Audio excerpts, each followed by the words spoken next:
সহায়ৰ হাত আগবঢ়াব বিচাৰিছে মৰিগাঁও জিলাৰ অগ্ৰণী সমাজকৰ্মী মাননীয় শ্ৰীযুত ধীৰেন্দ্ৰ বুঢ়াগোহাঁই ডাঙৰীয়া, তেখেতৰ ভাষণ ৰাখিবৰ কাৰণে অনুৰোধ কৰিছোঁ। ধন্যবাদ আৰু মাঘ বিহুৰ আহি থকা মাঘ বিহুৰ শুভেচ্ছা।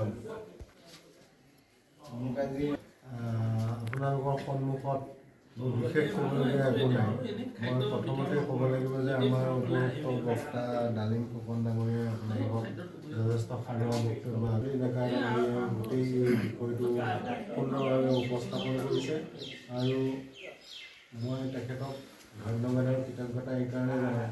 এতিয়া গোটেই সৰ্বভাৰতীয় যিটো ৰেট যক্ষ্মা ৰোগৰ ৰেট জিলাভিত্তিক 3%, কিন্তু আমাৰ মৰিগাঁও 1.27, মানে আধাতকৈ কম। এইটো সম্ভৱ কি কাৰণে হৈছে? তেখেতসকলৰ আশা সুধিয়া চেষ্টাৰ কাৰণে হৈছে।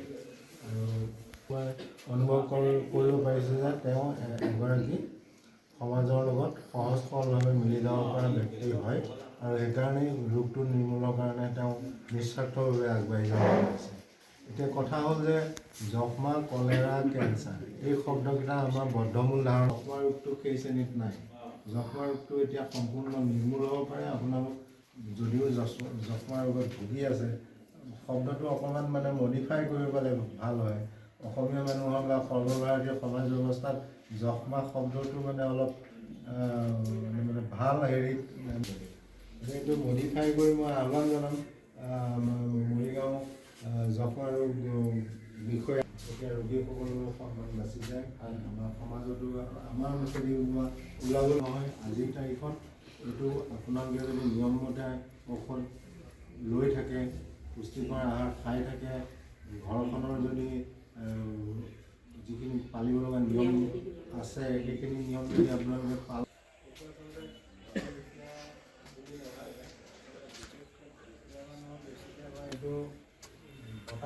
দৌৰ টোপোলাটো সৰু ডাঙৰ সেইটো আপোনালোকৰ ব্যক্তিগত পৰ্যায়ত কিভাৱে মই নাজানো, কিন্তু কোনোবা এজন যে আগবাঢ়িছে, মোৰ কাৰণেতো তেওঁ দাতা কৰ্ণকে কেনেকুৱাভাৱে মই নাজানো।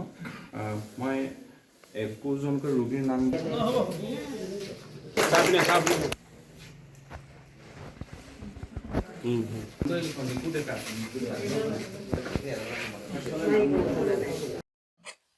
যক্ষ্মা নিৰ্মূল অভিযান,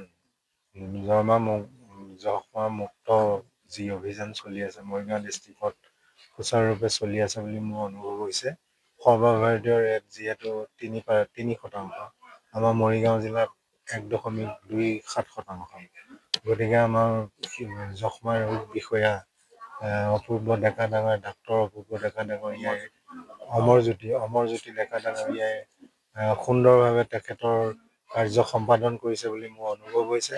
আৰু মই বিচাৰিম যে মৰিগাঁওখন যক্ষ্মামুক্ত এখন জিলা হিচাপে সৰ্বভাৰতত যাতে জিলিকি উঠে, তাৰ কাৰণে মই ডক্টৰ অমৰজ্যোতি ডেকা ডাঙৰীয়াক আহ্বান জনোৱাৰ লগতে তেওঁৰ এই যিটো অক্ষয় মিত্ৰ আঁচনি তাত সহযোগ কৰি তেখেতক মই ধন্যবাদ জনাইছোঁ। তেখেতে এনেকুৱা এটা আঁচনি মৰিগাঁৱত সুন্দৰভাৱে উপস্থাপন কৰিবলৈ সক্ষম হৈছে। কিমানজন লোক আজি ইয়াত উপস্থিত আছে? আজি 56জন লোক আছিলে। গোটেই 56জনকে কিবা পুষ্টিকৰ খাদ্যৰ একোটা টোপোলা আমাৰ ফালৰ পৰা প্ৰদান কৰা হৈছে। যক্ষ্মামুক্ত ভাৰত অভিযানৰ সমৰ্থনত যক্ষ্মা ৰোগীসকলক পুষ্টিকৰ খাদ্য যোগান ধৰাটো সমাজ সচেতন ব্যক্তি, যিকোনো অনুষ্ঠান সংগঠন সকলোৰে এটা সামাজিক দায়বদ্ধতাৰ অংশৰূপে নিক্ষয় মিত্ৰ ৰূপেৰে এটা আঁচনি আছে। ইয়াত সকলোৱে সহায়ৰ হাত আগবঢ়াব পাৰে।